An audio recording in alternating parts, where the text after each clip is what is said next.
You ready? Ready. Jan Wayne Swayze presents the FREE99 podcast. Be sure to follow us on SoundCloud, iTunes, YouTube, iHeartRadio, Spotify, Twitch, Instagram. Search FREE99 podcast. Shout out to all the sponsors, shout out to all the listeners. Jan in the building. Yo. Rommel in the building. She's in love with who I am. Ah, fuck, I fucked up. Damn, I fucked up the lyrics. That's awesome. She's in love with who I am.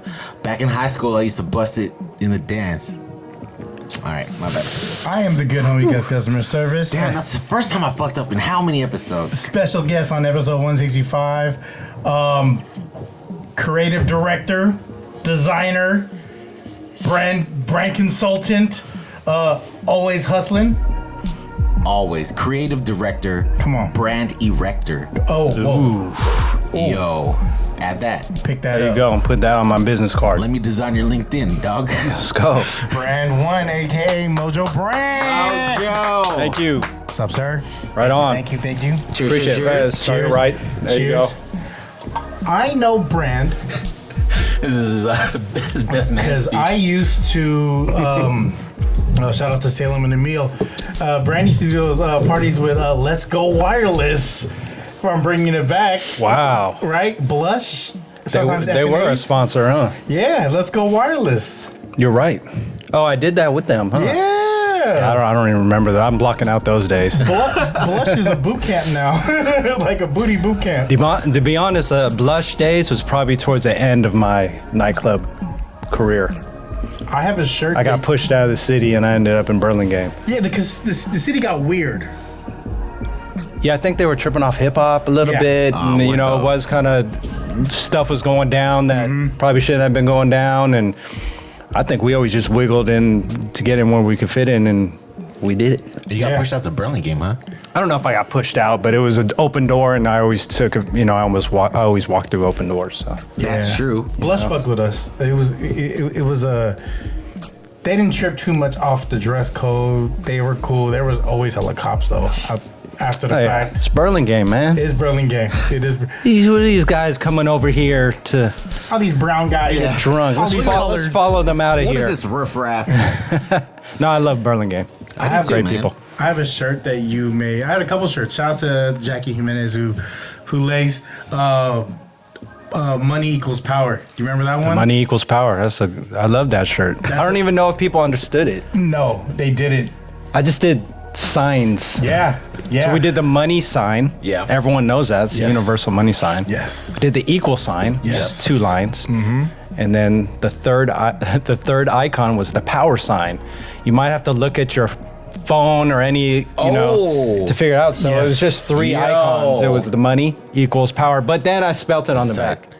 You did. We wrote it on the back. It was a cool I had a little- black shirt with like the metallic gold. So we did everything with foils. So we Foils, did yes. black with gold foil. We did brown with the bronze foil. Yep.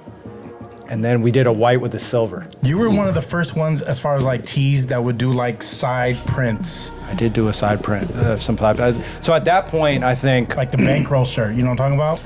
yeah. All those So bankrolls. so I think we did like a collage of like the Bay, Yeah, like exactly. hyphy stuff. On the Exactly. side. But you know what's Yeah. crazy is that all was the follow up when I did the hyphy 101 shirt. Yes. So I think one of my most successful shirts, and there's multiple stories I can tell about this, but basically when 40 and Keek did Tell Me When to Go, which was a huge, banger, and then we all felt that there was going to be a movement coming on. Yeah. I was like, oh man, we got On to a do a shirt. national stage. Yeah, we got to Yeah. do a shirt for this. Like we got to represent this in clothing.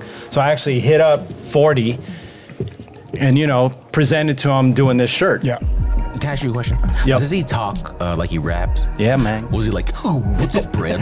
He does. Does he really? He does. He will. Did you chuckle a little bit? I would have chuckled a little bit. Yeah, no, I don't think he always talks like that, but he does. He's a character. Damn, Character. that's so tight. E40 called You have me. to ask Alex that. Yeah. That's Alex Rototo that. But their meetings must be crazy. Yeah. So shout out to Alex Rototo at the Lumpia Company. And right around like this hype, like you said, one of your more successful shirts. I'm gonna mention 2 names, and there was a third one. There was the Asterisk, Town Biz. What was the third one? Come on, man. I can't was remember. out there. I was out there. So you're jumping. You're trying to test my. I've done a lot of stuff. So now you're talking about my shoes. Come on. I did a shoe line called the Bays. Come on. And Hold on. limes. Yeah, I think so. Limes. Yeah. Wait, the Bays. Those were Bays sneakers. Bays. you did that? Yeah, it was him on the Air Force One shell. This shit is fucking wild. Yeah, I didn't. It wasn't just me. It's never just me. So always know that. But I don't know if the other people Your face, man, though, that I you know what I did mean? some of these things with. Jay Knox is actually one of the other partners, and Jay Knox was doing the Bay Area Knox. shirts. But Red getting Clay? back, I wanted to get Red Clay. Shout out to Adamu. But I wanted to get back to a Hyphy 101 shirt Please, because at that time I hit up 40 about it, and there was just no interest. Like, nah, go ahead, man. You go ahead with that. Oh, he didn't want to partner So on it. okay, it's all good. I said, well, I'm gonna do it anyways. Yeah, I'm yeah, just, yeah. Yeah. that's what I do.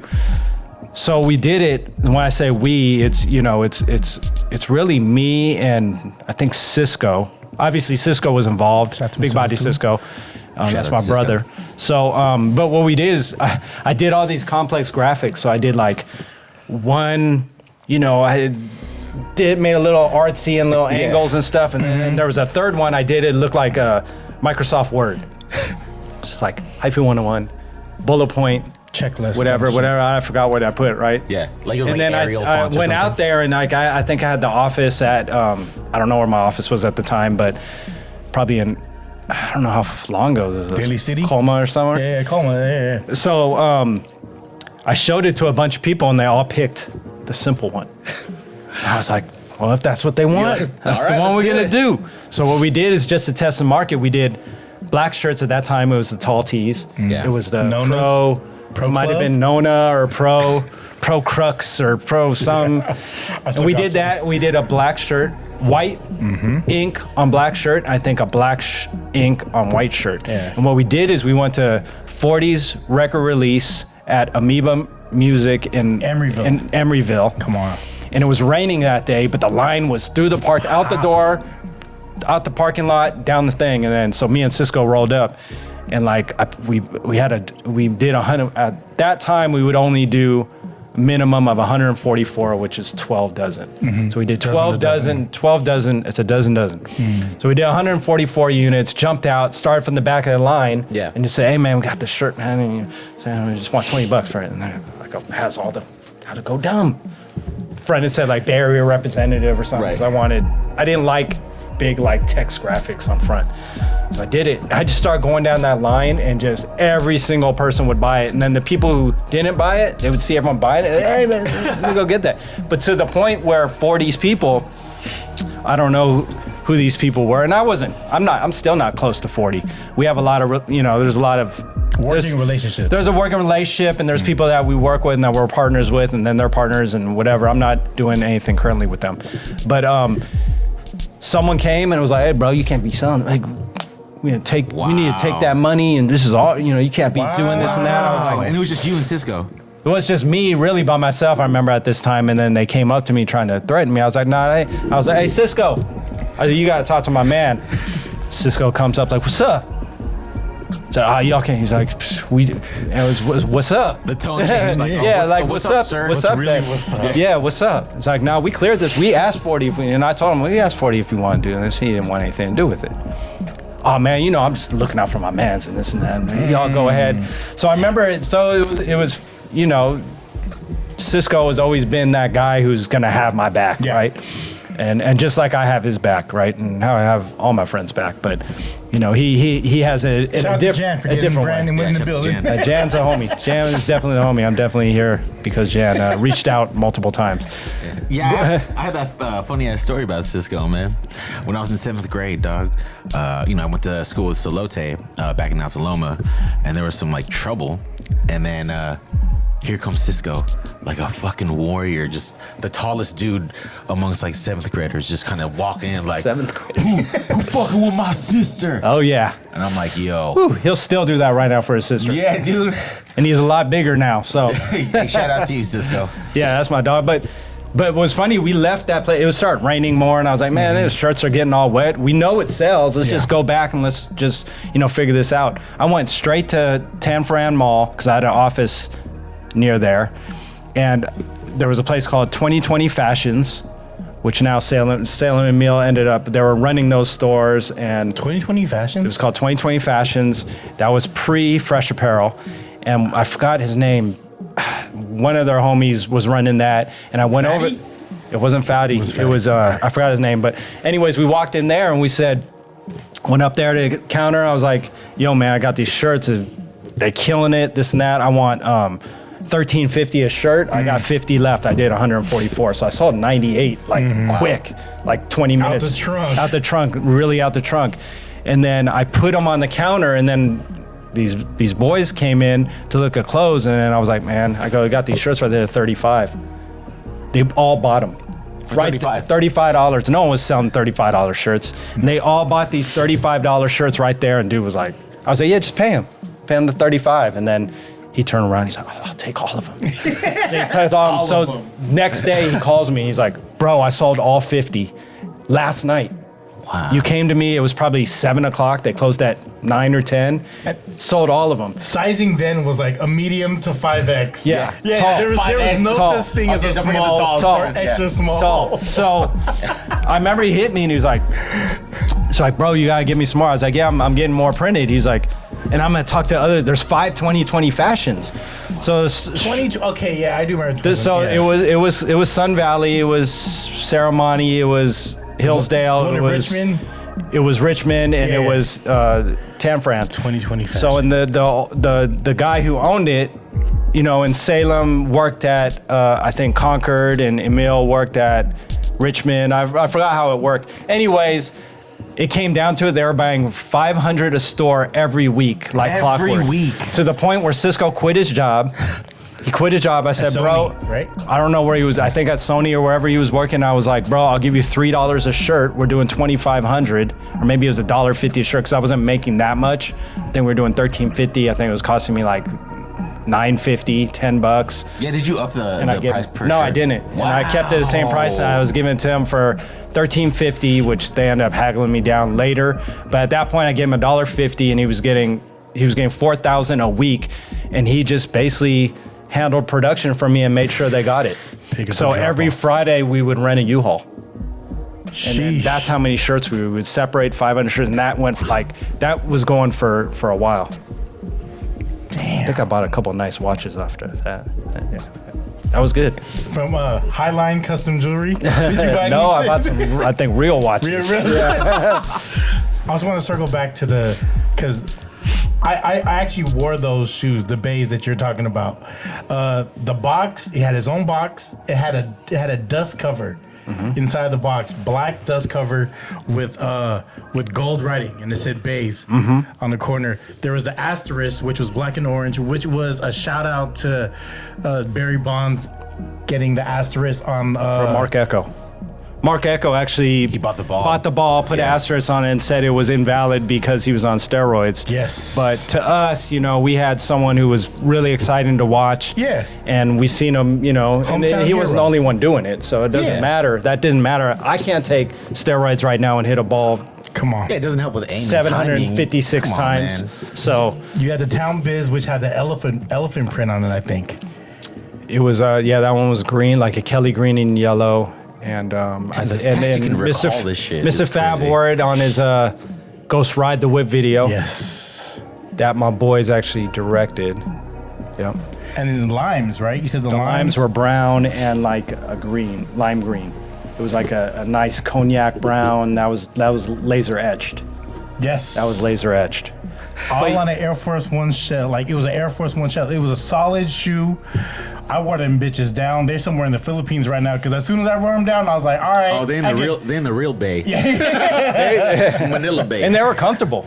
Right. They actually they had good insoles. Right? Yeah. Good insoles. And the whole thing about that was we knew we were doing a kind of a knockoff of the Air Force One, but the whole thing was to make sure that the presentation was right. So that's why you saw the box we put a little extra detail into it. We gave the dust bag, and that was cool. We actually did the launch for that during All-Star Weekend, NBA All-Star Weekend in Vegas.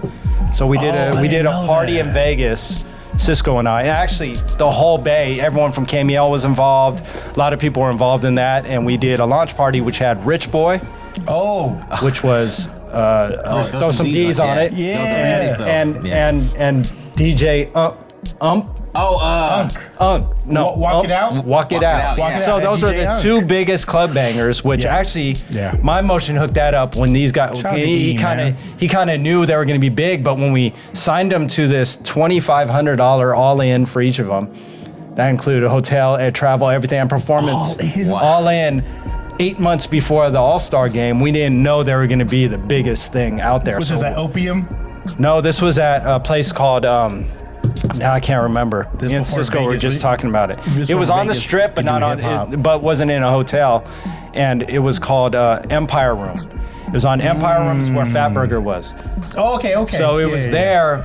But the thing is what's crazy is we booked that on a Thursday. Shout out to my boy John G.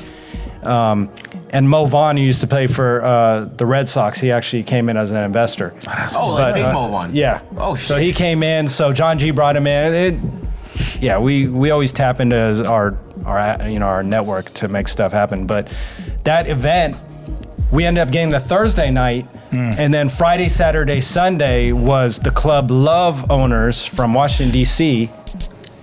Club Love, who did all the Diddy parties and everything. So they did the official LeBron James party. They did all that. They had Friday, Saturday, and Sunday there. We had Thursday only.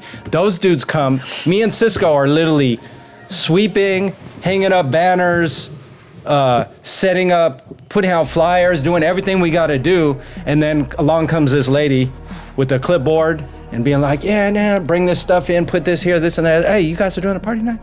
You guys are actually doing the party and hanging the banners? Like, oh yeah, that's, we don't have a staff. They came with the full staff. Yeah. And the crazy thing is, the guys, I forgot their name because I actually started talking to them that night, and they were like super respectful to us. They weren't like trying to clown us on our little promotion, but they came through, and then they were walking around everywhere, and they came back to our party. Like, you guys have we had 1,350 people there On a Thursday. on an all-star party where there's, we're charging $100 a head. I forgot if we made money or not. We didn't make money. But at the end of the day, we had a cracking ass party. Yeah. And it was a real Bay party. And the reason why this happened is because I actually got with some promoters from the Bay. One made it to the meeting, one didn't. The one that made it in the meeting decided not to put all the money up. And I was like, I'm going to put my money where my mouth is. And I put up all the money and made it happen. Like, fuck it. And and that's just kind of, entrepreneur I've been my whole life, really. I'm just like, That's I kind have of to, like- I have to prove to myself, I can Betting do on it. yourself. Yeah, exactly. Always. Investing on yourself. I'm a right? little different now. I think the pandemic changed a lot for a lot of people, and you got to be not as risky. Yeah. And I'm trying to be just a different kind of businessman. Mm-hmm. So I think I've definitely changed for the better. But yeah, back then there was nothing you could tell me. I used to tell my wife, I would be like, it's just money. Just make some more. This makes more, right? makes- That's more. true though. Money in, money out, right? It's always Yeah. there. Yeah, I'll be honest with you, man. I've known you for a while. I'm fucking blown away right now because I don't know you in that capacity. This right? fucker's resume is impressive. Your resume, and I love clothing.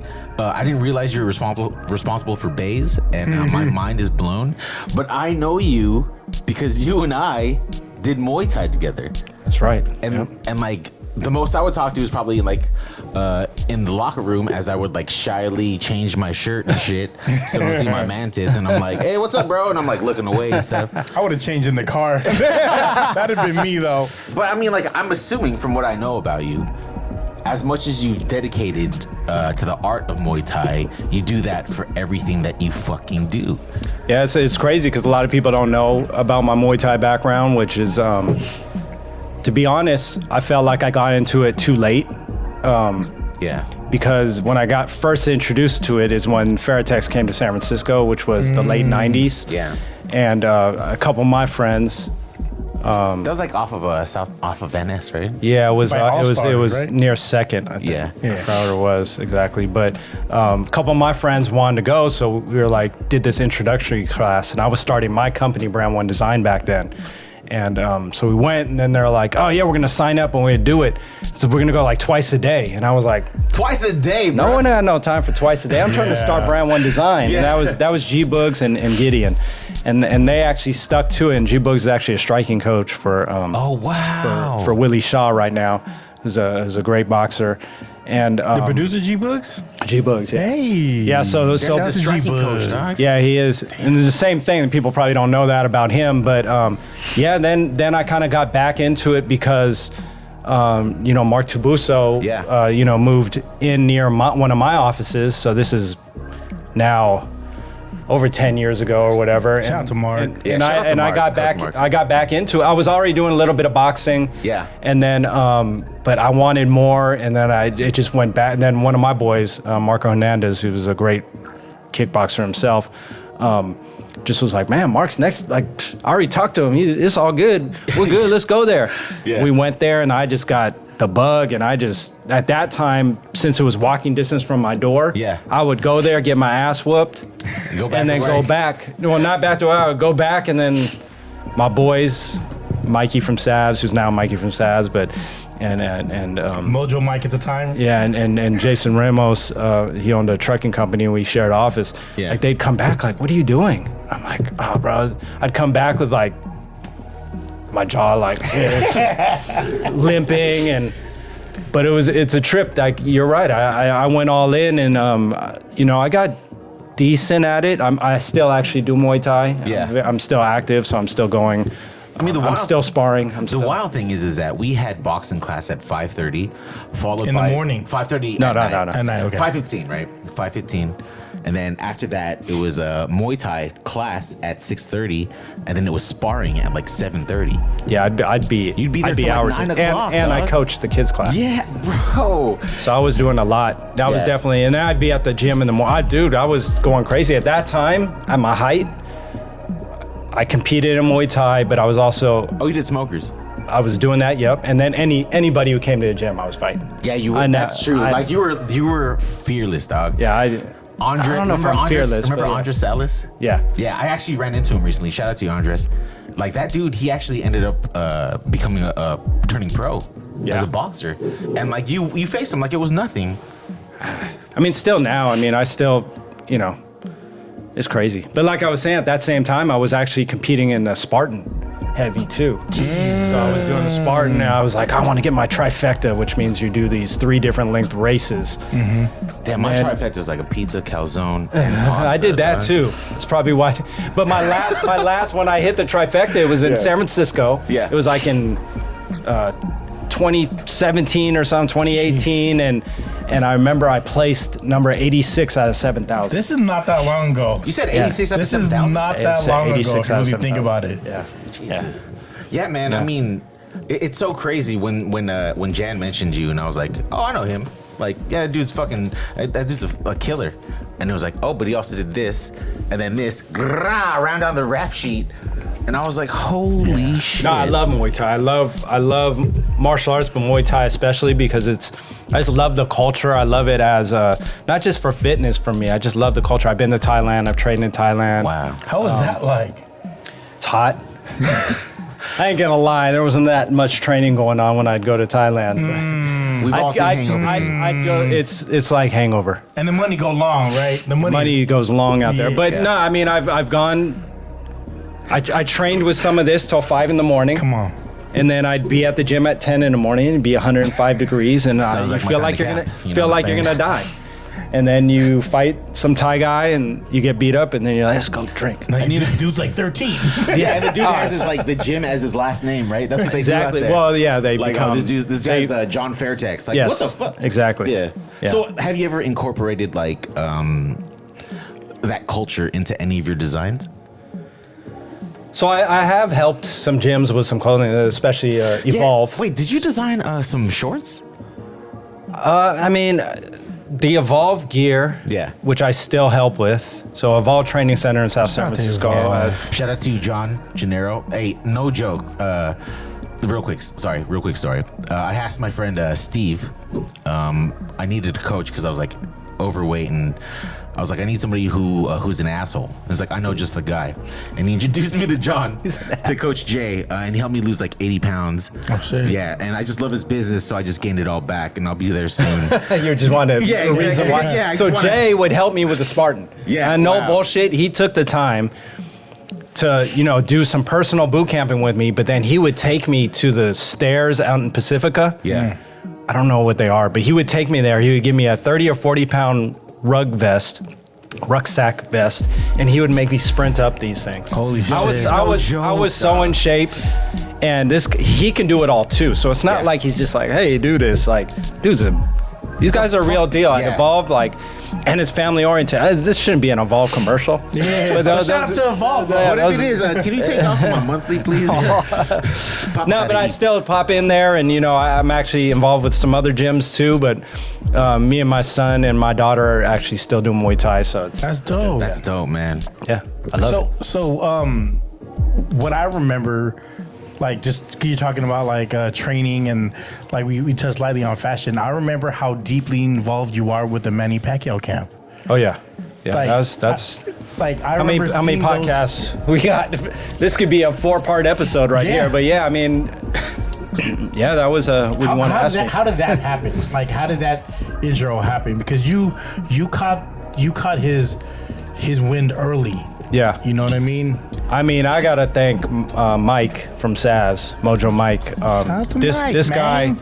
This guy always came with great ideas, and that was, I think that was our first one we kind of really blew up on. Before we were, I think we were Mojo Labs. We weren't Mojo Labs at that time, so there was some projects that happened before that. But this one became very good. But what happened was, what happened was, he was like, bro, I got the perfect idea for us. I was like, what? It's like, we gotta do shirts for Manny Pacquiao. Do you remember what year this was? So this is before the Diaz fight. So this is, I don't know. So before the Diaz fight, Google that. Yeah, you guys show it on. It's right here. It's this year. Boom. And then, Thanks, Chad. and then, so what happened? I was like, Manny Pacquiao, the boxer, the Filipino dude, boxer. And I respect your Filipino accent. Filipino? Being Not that you're completely Filipino. Honorary. I'm actually Japanese Hawaiian. My dad's Hawaiian, and my dad's half, so he's half. He's Hawaiian and white, and my mom is full Japanese. Hey, that's island enough for me, man. So you're Filipino to me, dog. I'm a rubber. Yeah, exactly. But yeah, so he was like, yeah, you got to do this, and I was like, I don't know, bro. Like, well, why? And he was like, dude, the Filipino community loves this guy. Yeah. And I had no idea. The crazy thing is I saw him fight his first fight at Civic Center. I'm a big boxing fan. And I saw him, his first USA fight was at Civic Center in San Francisco, in Civic Center. Civic I think Center? it was, For real? I think it was, that's a small, I think it was Chavez Jr. versus, was that Mayweather Chavez? What was it? And I don't know. That was in 2001. He wasn't the main dude. He was the opening fight, which was better than any of the other fights that night. Oh, sweet. and That's when because he had the fucking like bangs and shit. and he was probably 110 pounds or something, right? So he told me this, and I was like, I don't know, what's your idea? And he showed me a design, and I was like, bro, let's do it. This is gonna kill it. Is it the prayer one with the rosary? Damn, which one was it? I don't know. I don't even remember. I think it was the one where he's posed like this. Yeah, and and he had the hood on. Wait, So- you did that shirt? Yeah. Yeah. Motherfucker. Before Nike. So that's Nike. that's a whole nother thing. Yeah. But yeah, fucking so wild to me. so we did that shirt and we did it like the month of the fight, and we went to Mandalay Bay and we hustled them off there, and I think we brought 700 shirts maybe to Vegas. On a Did we plane? bring 700 shirts? You checked I might be in wrong. 700 I might be shirts? wrong. Might not have been that fight, but we brought X amount of shirts there. He's gonna have to. I don't know how many we brought, but we bought X amount of shirts. It was at the Mandalay Bay. He wasn't at MGM Garden yet, and we sold them all to all these grandmas and aunties for $20. We had already sold so many in the Bay over the course of 1 month or a few weeks, and then we sold there, and it was great, and it was cool, and that was a start. And then the next fight. See, I don't even know my timeline, but I think the next fight was De La Hoya.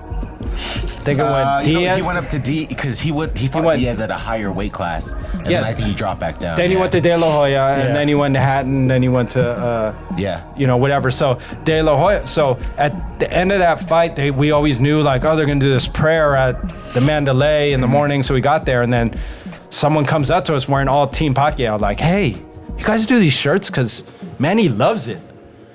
And I was like, oh, that's what's up. Like, yeah, here you go. Take some. I'm like, oh, we're gonna get in trouble. We already got in trouble a few times. Yes. We got in trouble a few times at the Mandalay when we were jigging them, right?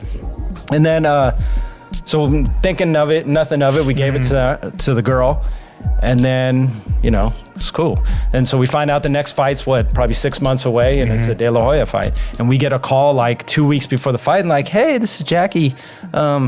Remember, you gave me the shirt at the Mandalay, and Manny wants to meet you. Holy shit! And I was like, he wants to meet us? He's like, yeah, he wanted you to join him.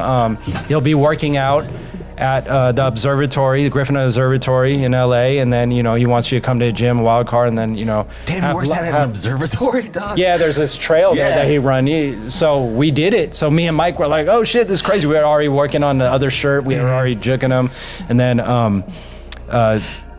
so we ended up getting a room next to the wild card. I don't know what we did, but we ended up meeting him, and it was dope. It was official. It was like he met with us. We actually tried to keep up with them running and all this stuff. But we went with them to wild card. We were kind of protected. I would have watched the run. Then after wild card, they're like, hey, go downtown. There's this Chinese restaurant they used to eat in the little square where the wild card was. And he was like, go there, and then Manny's going to meet you. And then Manny came and met us down there. And then we went to his house after. And then after, Did you guys do karaoke?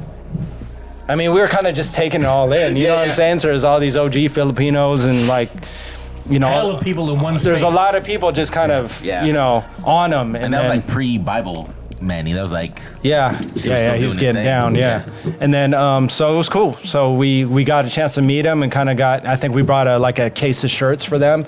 And next thing you know, they were filming, was it 24/7? Damn. And they were wearing them. And then that lasted up until we kind of decided not to do it anymore. But was there any specific reason that you decided not to do it? I think one, he did the Nike. Oh yeah, the Nino knows. He did the Nike thing, and we were actually approached on that to submit designs for that, which Nike. For Nike, and I was kind of like, yeah, no, it's not gonna be I was like, not to offend you guys, but we're killing this space. And it's just, we're going to continue doing it. So unless we can do a collaboration, I just don't see any value. We're already here. Yeah. Especially because I'm submitting. The little asterisk was, if you show us a design and we might be working on it, something similar. So don't be surprised if you see it done and we Fuck that. I was just like, it's not going to work. I think because of y'all, because of all that energy and all that work that you put in, and how many I think there was like 3 or 4 different Manny designs that you did. Manny actually had a billboard at Union Square above the Nike Center because he wasn't getting that kind of energy. He was a Nike talent. You caught him when he was no fear still. So I think what it was when he was in the ring, he would wear Nike. But what he actually did was he gave him a little more love than that, and he didn't really want to be seen. So it took us 2 or 3 shirts to have him actually put the sweater on or whatever. So I think by the Kodo fight, that's probably the biggest we were. We were very a fucking good fight. We were very involved. There was a place called the Fight Museum at the Mandalay, which actually was a dope ass. Had some great guys running it. And they were like, yo, we want to buy all your stuff and we want to do a release party. Wow. So we did that, and then it's funny because what's it, Donito? What's his name? Donito. Filipino Flash. Yeah, his girlfriend actually hit us up one time. She's also a boxer. Yeah, she hit us up and she was like, hey, we got these Filipino jackets, these track jackets, and they're just sitting here. Do you guys want them? And I was like, yeah, give them to me cheap and we'll do something. We took them, put a couple patches on them. Shit you not, we were selling those for $200 at the event. We had 50 of them. We sold all those out. Early cut and sew, huh? Yeah, this was not even cut and sew. We were doing cut and sew before that, but sorry about that. No, I need that. Brandon, let me ask you. I gotta it's ask you, humbling. man. Like, you have the longest rap sheet, right? And is it hard to kind of recollect these memories? It is. It is. I don't know the timeline. Because he looks so young. Yeah, well, that's funny because, with our guests, we actually have a game. Come on. And this game is called Keeping It On Brand. Keeping it on brand. I can do that. Brand new. Oh, you can't even hear it. Oh, can you hear it? I can hear it. All right, first question. Long after Zenny has lost her pager in the two-way from Motorola, this T-Mobile device kept Sidekick. on your hip. All right. What was your T-mail? Damn. Brand1 Gus at at T-mail. T-mail. Yeah, early. GU with 3 letters. Gus at T-mail. T-mail was the shit because Yeah. it had AOL Messenger. You had your email, and you could call. And Look at your contacts now. Some of the emails you have for your friends is the T-mail on accident because you never I never contacted updated. them. Yeah, fuck You it. only were friends with them when you had a sidekick. I had a My number is still actually a T-Mobile phone number. Mine's a Nextel chirper. Easy. I had a coworker who had an AOL email still, and I used to always rag on her about that I shit. know people that actually use that still. Damn. I'm like, it works. They're like, yeah, it's still. I'm like, Are they like still in Asian Avenue? Yeah. Anyways, idea. next question. All right. Yep. You're about to close up shop. The client comes in late and needs flyers to give out at this Friday's event ASAP. Where on Mandela Parkway do you go to print 500? PS Print. Easy. That's a layup. But Yeah. PS Print, I was introduced to that through. I got middleman into PS Print. Someone like was taking my work, giving it to them, charging me extra, and it was Mark Arsenal's for people. That was Oh, at- like they were middlemaning it. But it was them saying they work with this girl, but she was doing the middlemaning. But he hooked me up because I witnessed him getting in a car accident, and I basically stopped the guy who hit him. I forgot. It was weird. It was on Alamania. That just came to my head. Shout out to Excelsior. But then I was supposed to be open up a San Francisco branch of PS Print at one point, and Yeah. then the owner Drew ended up selling it to the guys who ran it, and then they ended up being in Chicago or something.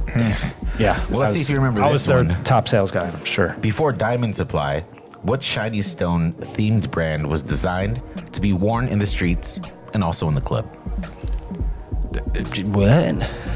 Before Diamond Supply, what shiny stone themed brand was designed to be worn in the streets and also in the club? Were they pants? Were they jeans? Did they have jeans? They were not. I don't know, bro. I didn't wear rhinestone I stuff. think TMC. Bring up the mic. Bring up the mic. Jewel? But it's spelled Juel. Jewel. Yeah. Jewel is my boy and still my boy. I haven't talked to him in a minute. We need to holler. You get that at first step. But A coma. no, I was thinking that too, Right, but yeah, he yeah. said shiny stone. You know, it just threw me off. It's all good. Joel, yeah, he's that was a great brand too, and you know he was really focused. And we used to go to Magic, and he really got the girls together and did the whole street team thing, and we had all women with us, and we just really at that time I was doing sucker free clothing. You know, that was my first introduction into clothing With Gizmo? with Gizmo, Shout out to Giz. and yeah, I think that was something that. But Joel, that was a great brand. I mean, I wish he would have kept going and kind of extended it more than what it was. But Yeah. he was one of the brands I really was, you know, gunning for. All right, next question. You got it? You're designing a flyer, and the client asks you to put some graffiti letters. Which legendary Bay Area writer had their own font you can use? I don't know who had their font. Hold on real quick, sorry. I have to do this. Yeah, it's all good. I can reread the question. Yeah. Reread You. Wait, I gotta blow my nose. Go ahead. Yeah. Reread that. Twist. We ghetto. We do this shit. You're designing a flyer, and the client asks to put some graffiti letters. Which legendary Bay Area writer had their own font you can use? Wingding. Who had a font? I don't know. I don't think I used it. Who had the font? I don't know. Jan, I think Jan knows. Oh, crayon. Crayon. Oh. So crayon, if Bonus, you, name the font. I don't know because I didn't ever use the font. I didn't know he had. He did have one. No, now that I'm thinking about it, he did. Yeah. Because he would just whip them out like with the mouse. Yeah. He would Oh, whip it out he with did the it with mouse. the mouse. I still can do it with my finger. I That's can still fucking design with my wild. finger on the trackpad. But look, Rigel Crayon. He was the original designer of the original Sucker Free logo, which was an SF in hand style, a computer hand style.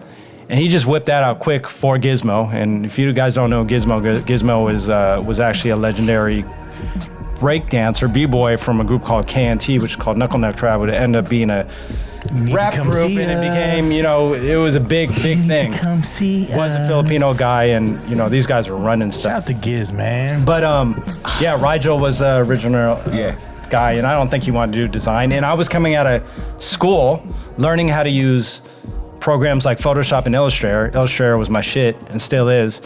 And Over Photoshop. And then Gizmo, I was actually his sister was my girlfriend. He was like, "Hey, you know how to use a computer to do graphics?" I was like, "Yeah." Got to use the computer. Because that's there was that's such an I'm early old, 2000s. sorry. No, that's early 2000s. Yeah. Macintosh. Yeah. And so we went and did Sucker Free clothing. And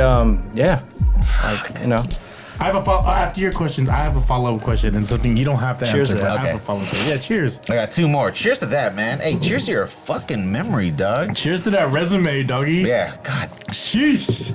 All right. What plumber logo with a black spade? I think it was did you- Ace.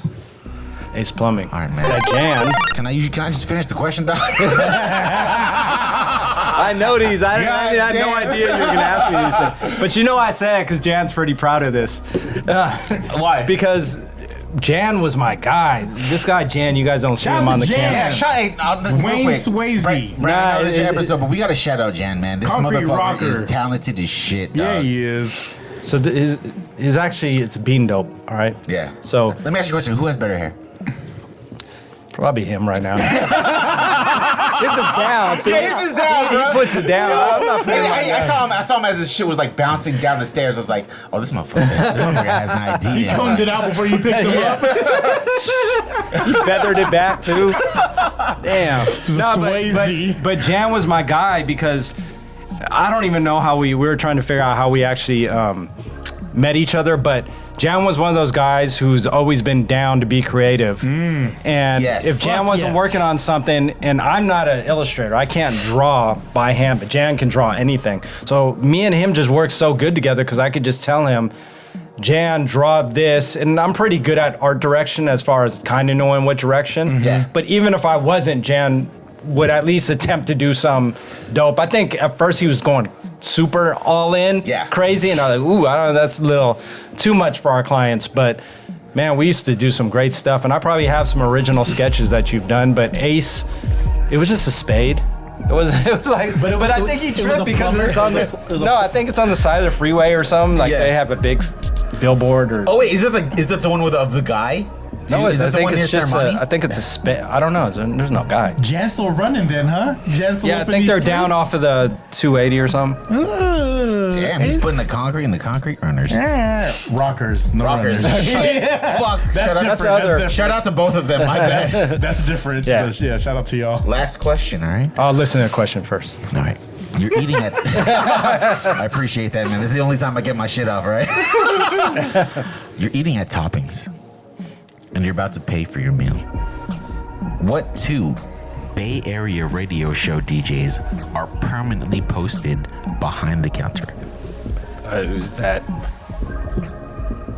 I don't know. Is it Franzen and Trace? Motherfucker! Look at this guy. Is that who it is? It is. Oh, I don't even know. That's why I but- got on the radio because of Friends in the Trace. I do want to say this guy is probably the only guest so far who's batted 1,000 in this game. Shout out to you. Well, Franny and Trace, which I still somewhat talk to both of them still, were like when they were at KMEL CMC. and they had CMC and they had the late nights on KMEL. That was pretty much my Instagram right there. So if I was promoting something, they were pushing it. on Columbus, right? Everyone from KML. I mean, I worked at one point. I think I did everyone's logo at KML. So I did everyone's. Saunas, you did Saunas, Vons. My Motions. Yeah. My Motions. I You did didn't do Chewy's? Chewy's, but I reworked Chewy's and then Vons like still real close homie of mine right now. Yeah, like I really respect that guy. Star one. I really respect that guy. Fonz that motherfucker, man. But yeah, they did a lot, and I'm actually gonna do a drop. I'm sorry, man. I'm just kind of in awe. It's fucking wild, dog. I'm actually gonna do a drop with friends and coming soon. so the game's over, but I do have a question for you. Okay? Francois. And I want you to be kind of introspective about this. All right.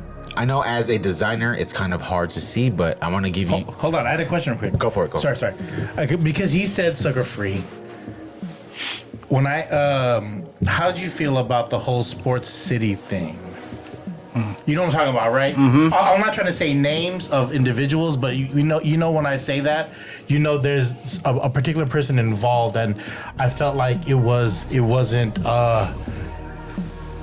authentic. Yeah. Well, come on. So it might just be that. It might just be the authentic. Sucker Free was the first, one of the really first, San Francisco, if not Bay Area, streetwear that people were wearing, out. You know what I mean? Yeah, I think what made Sucker Free unique is that we were all from the culture. Come on. Yeah. And we were not doing it to be part of the culture. We were the culture. Yeah.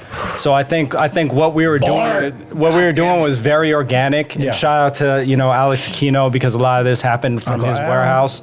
And I think at that time that Gizmo was the sole owner of Sucker Free. Mm-hmm. I was never an owner.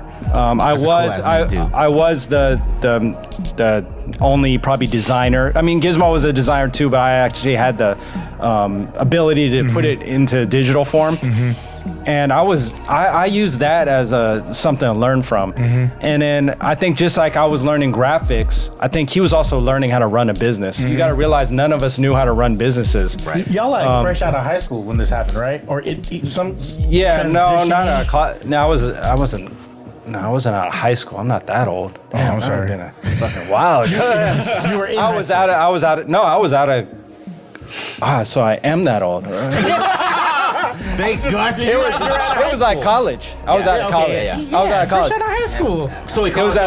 So remember, I took a 4-year break before I went to college. Okay. Yeah. Okay. So I went to Balboa High School, and when I went there, shout out to the Buccaneers, man. When I went there, Bal was a rough school. Don't tell me about that. I know. Yeah, and when I left there, I wasn't ready for school, but I was ready for making money. Like I knew how to make money at that time. This is before Bal had gates, y'all. Yes. They put the gates to keep the badass kids in. They made the gates because of him. As soon as Brandon graduated, he's like, you know what? Yeah. Like, you know, we need but gates, I was no one there. I was no one. I was no one special. I wasn't no cool guy. I wasn't nothing. You know what I'm saying? I knew a lot of people, and I think I stayed true to who I am now, where I'm friends with a lot of people, and I don't try to indulge. sun them. Yeah. I don't try to sun people. I'm not like that kind of person. So, I think I'm the same person, and I probably look similar because I never cut my hair off. But This is true. But what I was gonna say is, so after college, I did Sucker Free, and I don't even know what we were talking about. What got us there, but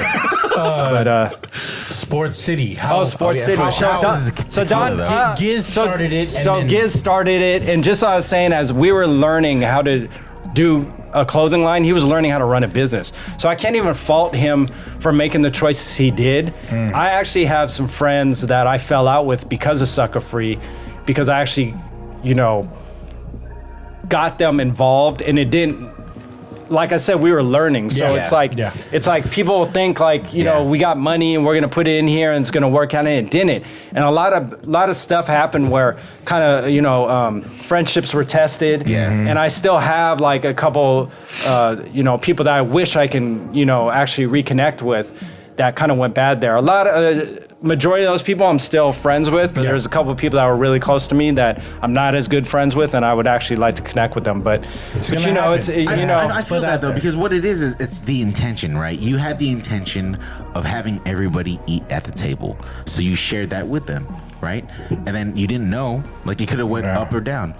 Yeah, and I think no one had money too. We didn't have money back then. So when you start seeing money come in, it's like, and it's new to you. It's like you kind of just, you don't know what to do, And I wasn't the guy handling the money, so I don't know. But I don't really fault anyone. I don't fault any side. But there was I would say, if you're gonna start a business, that if you're doing a business with someone and you're a partner, it should be just like you and your wife as partners. We're doing this for the long haul, and because you have an argument, you don't go against each other and try to see it fall. You kind of got to work through it. And that's the same thing, as I say with business. So if you don't want to get fucked. Don't go to bed. Don't get into bed with them in the first place. Yeah. Because there might be a little, you might feel like you're getting screwed some way, but you're not. You know what I'm saying? It's part of the business. You know what I'm saying? And I want to thank you, man, because like that moment that you had just right there was very vulnerable. Mm-hmm. Like you saying that you have people that you've like lost contact with because of bad business, and you want to be friends with them. Yeah. A lot of people's egos won't let them say that, but you did. Oh yeah, I'm not a person that can apologize, or you know what I'm saying? Like I think I've gotten better in communication. Yeah. And I think that's very important. It goes back to like if you want your relationship with your first best friend is your parents. And when we were young, we didn't have the best communication with our parents. Now we're parents and we're trying to have better communication with our kids. It's a different whole setup. And your parents will see you like having that moment with your kid. You're fucking spit. God damn, Brandon. When do you not hit is my question. Because you're just fucking hitting all the cylinders. Yeah. All right, let me ask you this question, okay? Sure. And it's very introspective, and I want you to take a moment to think about this. Mm-hmm. All right, and kind of goes along with everything that you just said, right? You didn't do all of this by yourself, but if you were to remove you from all of the clothing designs you did, all of the inspiration that you had, what would the Bay or what would the scene be like? Dry as fuck. I don't know. No, I don't think so, guys. No, you have to be honest though, because I'm gonna be honest, because movements happen. There's gonna be a movement based on what's there. So you take something out, there's still a movement. You take beverages off this table, there's still a meal. You know what I'm saying? Like if you took the water off, there's still tequila. But let's be honest though, you're not the water or the tequila. You were at many points in time the main dish. Can you admit that? I think I have been in the background of a lot of stuff that happened in San Francisco. Easy, for sure. I mean, that a lot of people don't know about, and I've kind of, and we were speaking outside, like, I'm kind of just blessed because there's a lot of youngsters right now that are killing it that I actually do business with or have affiliation with, or my business partners are doing business with. Those guys are fucking killing it. They are, and they're geniuses. What did we talk about though? What did I say? But you say that, but I just think I'm fortunate enough to still be in the industry. You know what I'm saying? I feel like I still like will these people still be in the industry as long as I have? You know what I'm saying? And that's the thing. I think, I've always had this belief, right? If you have good intentions and a pure heart, those who have that will succeed. And from what I know, when you were hitting me in Muay Thai or in boxing class or hitting those any of those different influences that you had in the Bay Area culture, it was with pure intention and a good heart. One thing about Brandon, I always noted, it was like people were able to succeed after you because there's a blueprint that you built. Yeah, true. And with that blueprint, people are able to replicate it and follow that because everyone sees the wins, not everyone sees the L's, right? No, and us, me being my age, like, there's a lot of L's that are taken before for us to know what success tastes like, to know, like, you know what, this is just this one, let's keep moving, because if that first L hits you, you can't let it affect you too much. It's like, all right, well, it's just gonna happen. You gotta trust yourself. Do you trust yourself? Like, if this is not gonna move 50 units, it shouldn't go out. Well, exactly. I think this is an important time for both of you, Gus and Brandon, because the thing is that both of you have had a strong influence in a lot of what's being done now. We eaten anything that you've basically fucking touched, dog. Brandon's. You know what I'm saying? Brand1 got that magic touch. And I think that's the thing, man. It's like, you said earlier, before we even started the podcast, that, you do this so people can look back and see what your story is.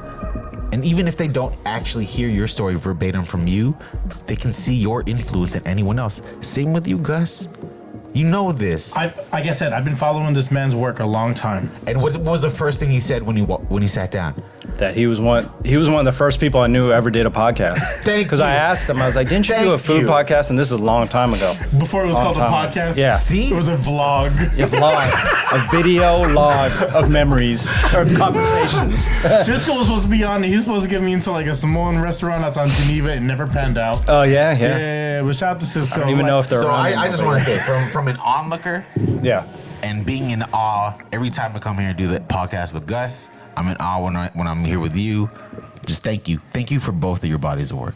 Yeah, I appreciate it. I mean, it's funny because You too, like, Jen. Sorry. yeah.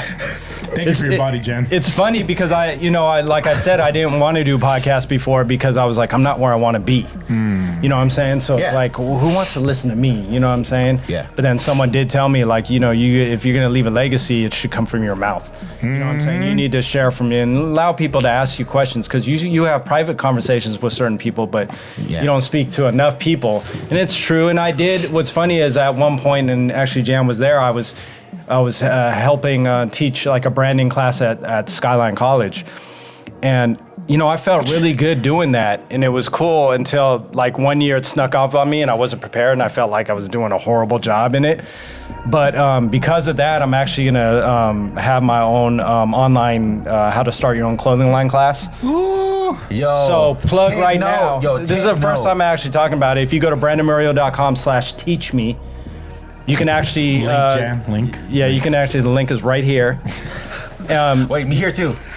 Oh, here too. I just want to keep on my toes. And if you can, if you, I haven't finished it, and I'm hoping I'm a press through and do this, and not like get discouraged to do it. But I really want to teach people, I guess more in a mass sense, because I feel like I'm repetitive when I speak to like people that are calling me up, and I see a lot of people doing it wrong. So I'm gonna pretty much do a pretty intensive course on how to start your own clothing line, and that'll go from the business end to picking the right designs to figuring out the best options, how to sell it, to engage your audience and kind of scale up. So if all's good, I'm waiting on Jan. Jan's gonna actually produce this. Come on, Jan. So He barely returns my text, man. Fuck this guy. He just smiles at everything. Here's the thing, though, should be right? fun. You do see, like, this is full circle for you. If you had somebody, you basically had to go through the hard knocks, right? You had to learn the hard way. You basically did everything yourself. Like you said yourself, you've lost friends, not through bad deals, but with good intentions, things that just didn't pan out. It was out of your control.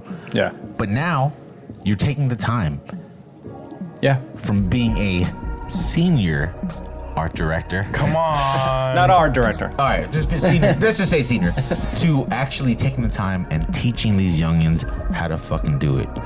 Now, Yeah, it'll be fun. I'll ask you another question. Yeah. Do you think, how big of a footprint do you think you'll be leaving? Because I think you're like Shaq size right now, dog. I don't know. I mean, I have friends that are doing great things, and I just hope I can be, as influential as them. I think I'm not someone that's extraordinary, that's done something other people haven't done. I just think that I have, in San Francisco, I've definitely been able to be around a lot of the phases that's been out here, and I've just been involved in a lot of stuff. And to be honest, I pick stuff that I like. Yeah. Like right now, like you're saying, I'm now working with Ghazi at Empire, and I'm the senior designer for the merch department. Yeah. So what I do is I actually work with artists who want merch. Yeah. And they don't have the means to do it, or sometimes it's just album related, but sometimes it's bigger than that. And it just fits with what I do. And when Ghazi was hollering at me to take this job, he was really like adamant about me taking this guy. He's like, B, you're like the perfect person. Yeah. I don't want no one. I was like, bro, I've never worked anywhere. And I think that's an important thing to know too, because somebody once told me that comparison is a thief of joy. And you, without comparison, have brought so much joy and influence to so many people, not even knowing. So you have to, I hope that not only are you able to tell your story, but you're at least able to receive your flowers, because you fucking deserve them. I appreciate I'm it. gonna go home. I'm gonna search on eBay for a pair of bays. Unless you got a size 11 for me, dog. I don't got it. Think about Brandon. And I always, because I randomly would bump into you. One memory I have, and I don't think you ever remember this. I used to work at a bank, and then in Excelsior. And you would come in once in a while, and then whenever you come in, I would always ask you designing shit, because this is when I was heavily working with my brother-in-law with the F-word clothing. Mm-hmm. Yeah. And I would ask you stuff. I'd ask your advice. I'd ask for information, and you never did not share. Never. When it comes to like you know how it is. Like coming into the game, like you have to figure shit out yourself, right? And a lot of people don't share information. Whenever I had a question and I seen you like moving in traffic and I asked you, you always shared. So like for the fact, like I said, like, that's why I'm so confident in saying like you helped build a blueprint because you're allowing like these youngsters, like you're sharing the game, and a lot of people keep the game to themselves because they don't want the competition. Right. You know what's crazy is that I feel like the youngsters are actually teaching me new tactics right now, and that's why I'm succeeding again. Because I stopped doing my own clothing for years, and then I came back with the help of Mojo Mike of Savs, and you know some of the other brands he's worked with, Collect and Select, and Who Cares. I mean, those guys are doing great things. They are. And I have a bunch of their shorts. And you know, I see what they're doing. And to be honest, I don't think I'd be as, enthusiastic about doing stuff again if those. I know for a fact I wouldn't have been doing it if those guys didn't like kind of push me, especially Mike. I mean, the younger guys, it's just good to see them doing it so much better, or it's different now. So they're able to use what they got now, and I'm learning some of that and taking it. Well, I mean, if anything, you can compare this to sparring in Muay Thai. You're getting in with the younger kids. They're teaching you different ways to defend, but at the same time, you're still a fucking killer. Yeah, sure. I'm not a killer, but don't push me. I remember a lot of your, and then shout out to Salem Meal, Fresh Apparel, and Fresh. You had connections. Was that Flash shirt a collaboration with Jerry Rice? Yeah. So. It was that was the beginning. That was the beginning of when we started kind of doing this Mojo Labs, right? Yeah, the Mojo Labs. So the first Mojo Labs is a different story, but the Flash was a great situation. We were going to work for a Jerry Rice tribute shirt without any trademark infringement. Yeah. Damn. But we were going to do it with Hall of Fame out of LA, Arson. So we're going to do an Arson out of Hall of Fame. And it just made sense. And then through Hall of Fame, he had a great New Era account, and we were trying to work this angle to do the Flash. shirt, but then do the hat as well, and do it with Jerry Rice. Something happened with the hat. Jerry wouldn't sign off, so we still did the shirt. But that font that you see on that original Flash, which is like the Niner-esque font, is just something I hand drew. So I just drew your that. hand style? Yeah, so that's all. Well, it's drawn. When I say hand drew, it's drawn with the mouse. Yeah. With your on the hand computer. on it. With the computer. So, but that was just a font we created that kind of, was my rendition of the 49er font. I think, what was that font they used for the 49er font? There's a certain font that people use. Yeah. But I don't use those fonts. I use our Your own, font. yeah. So everything you see is something I just remade the alphabet. That one and then the Ronnie Lott one too, right? Yeah, so I think we started. So it was all Hall of Fame players. So we did Yep. the Flash, we did Hitman, and we did Legend. Hitman, yeah. We did Legend from Montana. You should have sold like Ronnie Lott gloves, but then one with like a. And then later I hooked up with. I really got in good with Jerry Rice and his manager, and I ended up doing their hologram stickers for their authentic autograph for the agents. Yeah, I used to. You worked with holograms? Like Yeah, COA. I can do holograms. Bruh. And then you also, I'm going back into memory. Like, was it Blink 182? Yeah, it was Fallout Boy. Fallout Boy. Sorry, thank you for the correction. I'm a big All fan right, of so if Fallout we go Boys. back to the very first Mojo Labs, which would be me and Mikey from Savs, we had a relationship with Pete the Wentz. guys from Crooks and Castles. Okay, so before Crooks and Castles was a thing, they had a brand called Landmark. When I used to be in Colma at Alex Kino's studio, Alex Kino had a relationship with these guys to help with marketing. He also had a relationship with Jonas from LRG to do RIP. marketing. So those guys became people that I was around, and I was learning at this point and was able to kind of soak in some of that game. I became friends with Jonas more than the Crooks guys. But when the Crooks guys came back and was doing Crooks, Ludes was like someone was doing the marketing for them, recipes Ludes, and he asked us if we can, hey, can you help me we want to do something different for the catalog for Magic. Yeah. He's like, we don't want to do paper. What do you want to do? He's like, I want to do a USB drive. Oh shit. So me and Mikey were like, man, let's come up with a sick ass concept for them. Yeah. So we came up with this AK-47 bullet drive. Ill as fuck. I wish I had one. And Oh, what's crazy is now, if you look it up, there's probably a bunch of Chinese companies that make it. But when we made it, we had to actually do the specs and have it made. Yeah. So we made this AK-47 bullet drive. It was the first one to do it. I think 6 months later, I saw a bunch of companies were selling it, and they were using our photo Your mold and with the crooks incision on it for their catalogs. so But anyways, But you know, so we they say did that imitation is like the highest form of flattery. for sure, and it was cool. So we did that, and then they were like, "Hey, go ahead and put your logo on, and then put something in it, because we're gonna put our catalog in it. But go ahead and put for doing it." And I don't think we didn't charge for this. We were just like, just cover the fee to do it.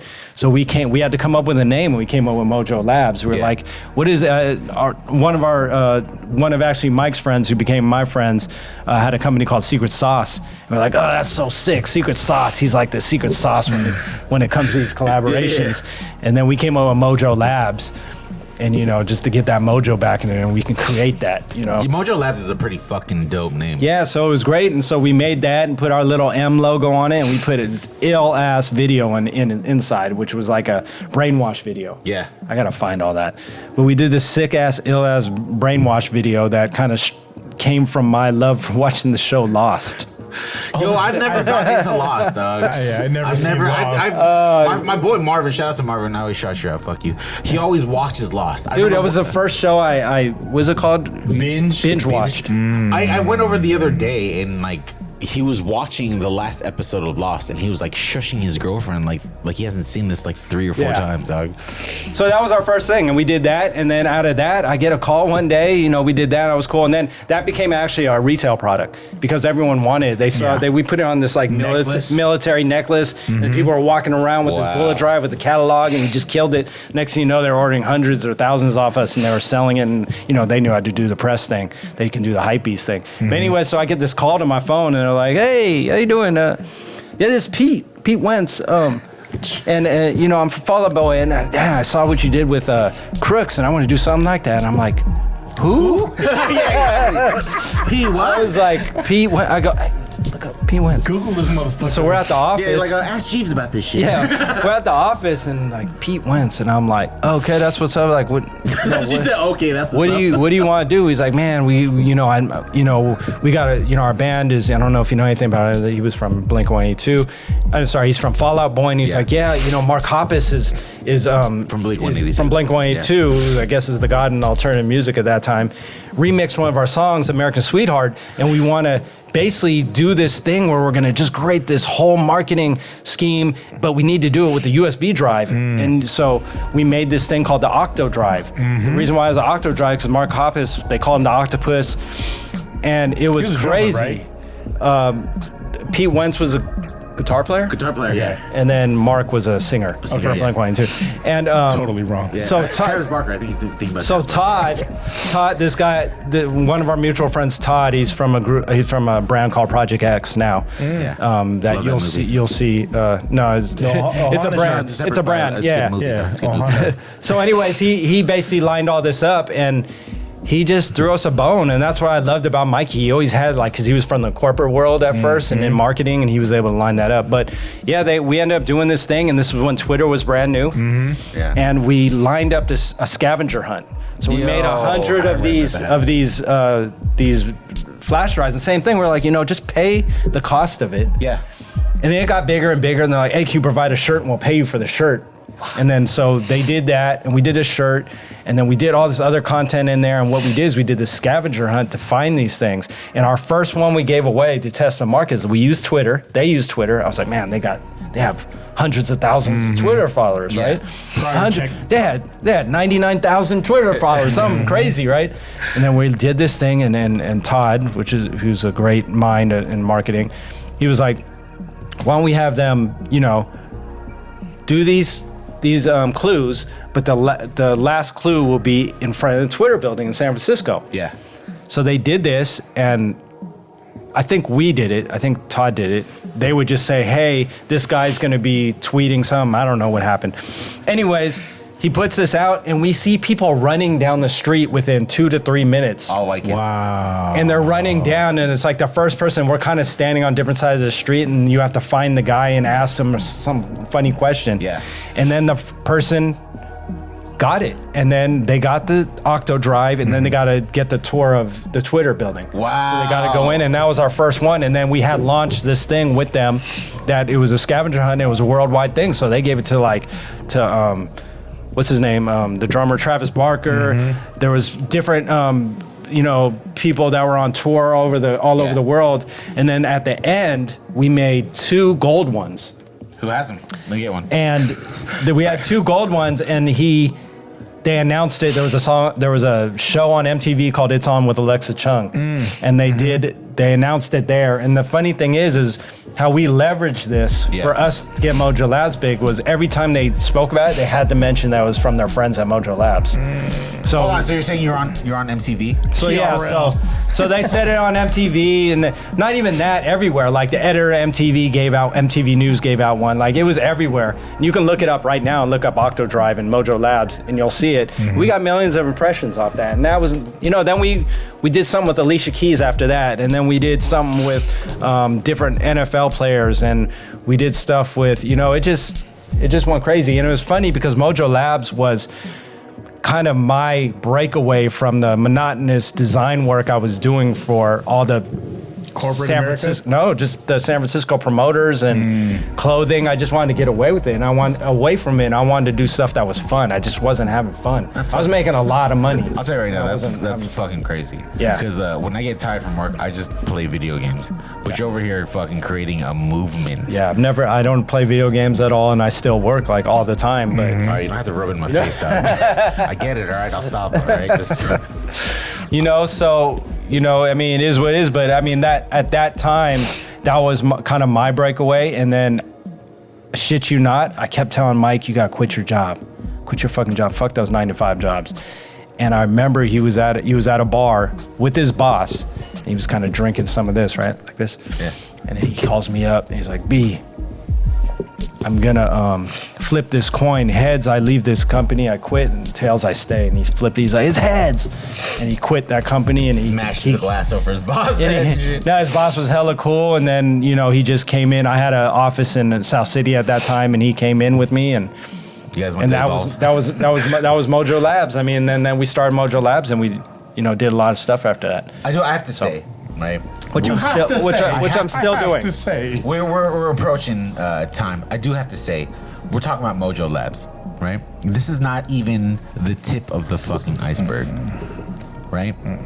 So when can we get you back, basically? Because this is crazy. And look at my Wednesday schedules. Takes a while, as you can see. Yeah. Yo, Brand, man, I guess you do more than Muay Thai. That's all I can say on my end. Still love Muay Thai though. I want to know if Jan has any questions. Yeah. I wanted to say thank you, Brand, because it took a while for you to come on the show, and it goes to show that when I'm kind of like trying to be creative about something, like at first I was a illustrator for you, and I didn't know anything about computers, and I was like looking at you over on the other side of the desk, and I was like, man, maybe I should learn how to do vectors and do Illustrator. And that kind of like led me to like a path of like wanting to learn more. So then I became like proficient at Illustrator. Motherfucker said proficient. And then that's proficient is like the low. Like, come on, man. That's a big word. That's a jam word. So you're not proficient. You gotta jam up a podcast with proficient. I'm sorry. Hey, no. That's a shirt. This motherfucker made a animated music video, so that's not proficient. Come on, that's crazy. Give yourself some credit. Though. Yeah, for real. Yeah. So then I wanted to learn video after that, and then Brandon supported me and gave me like some jobs on video, and then after that he gave me a job like I wanted to learn some animation, and then he gave me a job like as an animator, and that supported me even further. So then job meaning he got paid. Yeah, money bang. So then like now here you are on the podcast, and I'm like, B, I'm part of a podcast now, like can we have you on as a guest? And you're here supporting me. Oh, yeah, of course. And then we're doing that Teach Me thing together. So. Yeah. Yeah, that should be fun. Yeah, Man. I just want to say thank you for like, you know, pushing me like all these years. It's been like decades. Damn, decades. Decades. Decades with a Z. It has been decades. With a Z. Yeah. What the fuck? He said that. It's like decades. Yeah, we've been in the game for a long time. I wouldn't be like as creative as I am. Nah, that's not true. See, Yeah. See, you guys- That's some Brandon shit. Yeah, you gotta give yourself the credit where you deserve it. no, but I feel like I'm definitely someone who pushes people that I think can do it. So it's not that you wouldn't be in it or whatever. But I definitely don't push people who I don't think can do it. Yeah. You know what I'm saying? So a lot of people come to me, and my friends Cisco and them, they'll call me the dream crusher. Like, oh, dream crusher, because people come with ideas, and I'll just. Some people say, what is it called, pessimist, optimist, pessimist? I say I'm a realist. Yeah, you're a realist. So I'm a realist. So what I do is I tell them what the real situation they're going to do. But learn from me. You don't have to go through that, because Brand 1 went through that, right? Right. And you know, that's just something that I'm continuously doing. I think that's why the Teach Me is going to be good, because I don't have to actually repeat myself. Yeah. And I think if people record it once. Yeah, just record it once, and hopefully it gets into people's head. You know, I don't care if I have to give it out for almost nothing. I think it's going to go a long way for a lot of people, and you know, I want people to win. You know, that's one thing I really want people to win. I really want to support small businesses. Yeah. I really encourage entrepreneurship. I really encourage people to, you know, I'm actually going to be doing a one for kids as well. People who parents want to help their kids start their own clothing line and kind of coach them how to do it. But I think, you know, during the pandemic, me and my group, the ROP guys, we were like one of the few. We were one of the people that were really going to different businesses and just all going with money, not asking for no discounts, and just going out there and spending money. So we would definitely go there and spend about $1,000 with whoever, and that was like at least once a week, if not 2-3 times a week. Dog, you know what? You just mentioned that Ride Out Posse. I remember seeing that shit on like KPIX on the fucking news. And I was like, and I like was riding a bike, and I was like, yo, I want to ride with them. And then I seen y'all going up these hills. Like, I'll probably just meet him at the bar. We definitely did the bar thing. No. You have to. Okay, the hills you were going up, right? Yeah. Were like fucking crazy steep. Oh yeah. So far, I seen a skinny ass dude who had to go at him zigzag and shit. Yeah. And then here you are with a fucking like big wheel, like yee. Like, god damn, bro. No, I was never on a big. But we definitely did. You know, we would definitely do the hills of San Francisco, and my guys kept that going because I stopped. You know, and I don't know what it is with me, but I think the one thing for me is I always, if it's in arm's reach and I can touch it, then touch it. You know what I'm saying? You can't just let stuff go by you because you think you can't touch it. Touching it doesn't mean it's hot, doesn't mean it's cold. You never know until you do it. So you gotta actually just, you know, you always gotta, I think for me, I'm never doing enough. So I gotta keep on keeping on. But then also, you said earlier in the episode that an open door, if you see an open door, you're gonna walk through it. Yep. And after everything we talked about, even though there's so much more to talk about, you've walked through every open door. If it's either Muay Thai or fucking USB drives, suck free. Fatherhood, really. Come on. Fucking bicycles, dog. I got Come 4 on, kids. man. 4 kids. That's probably my most important thing right now. I've never felt the most relieved. I usually have the top with 3, but you got 4, dog. God bless your bank account. Yes. But no, that's the most important thing I'm focused on right now. Yeah. Since the pandemic, is really focusing on my family and making sure I'm a good partner and a good dad, and make sure they understand me and know me, and then go on trips. You know, we were talking about traveling, and you know, we never had the food questions, but sorry, you know. But yeah, episode two. But that's something I want to expose them out. You know, going out of the country, overseas, and you know, man, there's so many more. You know, that's why really we got to focus on passive income, guys. You can't be trading in hours for paychecks because it's just not. Only, I mean, you can do some unique things on there. Hey man, bro, I bet you. Hey, my feet are pretty. Yeah, there you go. Fucked up. They're pretty fucked up. Hey, there's a niche for that. There sure is. But yeah, passive income is definitely something I would encourage everyone to, like, in their spare time. If you have a day job, then maybe you have a hustle, but then make sure you spend some time on passive income, and you can do that with your wife. there's a lot of stuff you can do with your wife or your kids that become this hobby that can maybe mean something in the future. The internet makes everything possible. It does. Right? If you use Look it what the you're right doing way. here. This is a great thing. You know Come what I'm on, saying? bringing motherfuckers like him Stop around. it. The Brand. blueprint. Stop. Yeah. The blueprint. Ramel, what you got to roll up to? Roll up. You're gonna roll up. Last words. I got last words. All right. Every 3 or 4 months, I asked all 3 of my kids, how can I be a better father?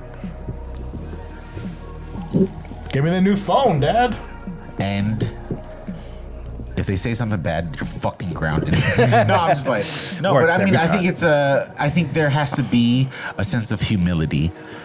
Brandon, you asked before, like you're not really sure the direction of our podcast, right? And I think recently it's pretty clear that we find the people to give that information, the fucking brain trust of the Bay Area. People who are responsible for almost anything and everything that people have done or do to this day. And we try to spread that awareness, right? Because like you said, you got a story, bro. And you not only do you have a story, but it's like you continue to give back. And not a lot of people know that. Sure. But now, people will, if they choose to listen. Let's get them to listen. Yeah, I don't know. I lost my thought because tequila's pretty good. But yeah, I do Tequila's ask my great, kids by that the way. shit. Yeah. No, but for reals, thank you for coming, man. I appreciate it. Just on my part, like I said, you've always shared game. I always watched from afar. Like, Brandon's always about the hustle. Like, have it be a Giants game, a Giants parade. You will see a tent set up and he's selling shirts. I've been there for that, and I've seen it, and I've watched. We don't do it small either. No.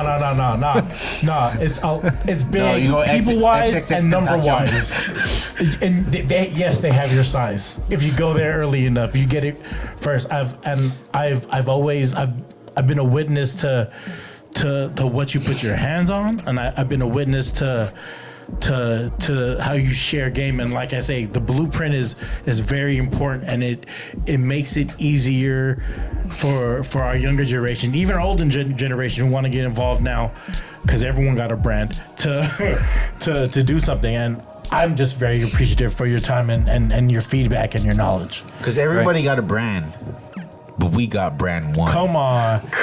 Hey, by the way, I rap it. You know what I'm saying? Okay. Let's go. He always tells Stick to people that. podcasting. And Brand, just to wrap it up, anything you want to share? Anything you? I think you said it good right there when you were talking about, there's a lot of kids and adults that want to do something. I think the number one thing to do is to try new things. I think people think at a certain age that you can't even try new things. I can't do Muay Thai at this age. Or Dungeons and Dragons. Yeah, or, waste your time. Collect Pokemon. All right, my bad. I didn't mean to throw you off on that. Just my bad. But definitely try new things, and especially if it's something that's going to bring your family closer or bring something to your family. I think you definitely have to do that. There's all these posts of people like they didn't do this until they're this age. Yeah. But if they never tried, we wouldn't be able to see who they actually were. Exactly. How we know True. them right now. So I think everyone needs to at least try something. And people are scared. Like, don't be scared. It's only Don't be money. We scared. can make more. Yeah. And also, to Jan, know your worth. You sexy fuck. Thank you, Jan, Thank you, Jan. for bringing Brand. On the plan. Oh, we're gonna wrap We're not wrapping. Do you it got right that now. you flat? We're not wrapping. All right now. right. This tequila's really good. Shout out to Episode the one. 165. What's the website? So people want to know about Teach Me. Yeah, so that's brandonmurio.com/teachme. Can you spell that out? BRANDONMURIO.com. Yee! Shout out to Brand 1. Shout out to Brand 1. Cheers. Cheers. Love y'all. Love y'all. Love y'all. Love y'all. Good shit. You have fun? I was good. Thank you. Good. Thank you.